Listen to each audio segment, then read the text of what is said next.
What's up, guys? It's John Riddle with the electricity keeping you alive. Obviously, this is a microphone. I figured I'd go ahead and do a review on this little guy. I actually recorded my whole first album with nothing but that guitar and this little guy right here. Now, this is a USB only version of this, but this video can apply to the XLR version as well. Honestly, this sucker I'd say I think it's $160 what I paid for it, and it's a badass little cardioid, whatever. It has some awesome Polaroid patterns, and you'll check it. You can kind of see them, but not really. There's actually 3 capsules in here. There's one here, here, and here, and it comes out the back. Now what that does for you, if you can see this right here, this little knob right here, bam, let it focus in. This is what lets you switch between your different patterns, so you can go from stereo sound to 360 surround sound to just a regular cardioid out front only to a front and back.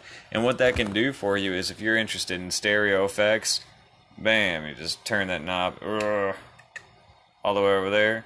You want a full surround sound from everywhere in the room, ambient wise or whatever. Like, say you're doing a podcast and you got a lot of group speakers, bam.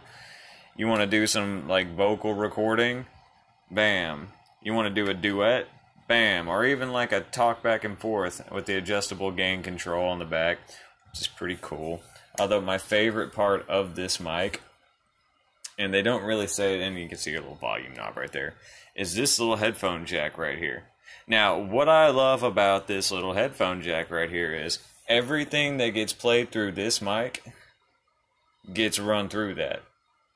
Right there, directly. 0 lag time, and it's just so fantastic. For me, honestly, like having this, being able to hear everything that was going into it, loud and clear and crisp and clean, made a huge difference. And I gotta say, honestly, I've moved on to some bigger and better things. As you can see, we got the Encore 300 now, and the dynamic cousin, the 100. And I love blue microphones, I do, and this one is awesome. And I'm actually thinking about getting a XLR version of it in the future. Honestly, the only real downside to this is the USB only plug. But like I said, they have XLR versions of it. I've never had any issues with it. Well, I say like these threads in here can be kind of iffy, but it's always worked. It's always been secure, and this little stand that it comes with is pretty nifty too. But if I bought this again, I'd have to get an XLR version of it, because the cord's just too short for me. And I know you can buy longer USB cords, but I mean, it just depends on what you're using for. Podcasts, awesome. And recording, it would work great, and I'm not saying it's not a great recording mic. It just definitely does very well on vocals. Acoustic guitar, it shines very, very bright. Now, if it was like drums or something like that, or like clarinet, maybe, but I wouldn't do it for drums. It's so sensitive. I can hear everything. It's super duper duper sensitive. I can't express that enough. Like, you get this gain turned all the way up, you'll be able to hear what's going on at your neighbor's house, and it's ridiculous. Like, inside while they're at the dinner table talking about you, and you're like, what the hell? But anyways, I like it a lot. So I hope that this is informative to you.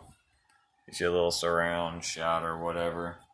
And yeah, it's the electricity keeping you alive, guys. Bam.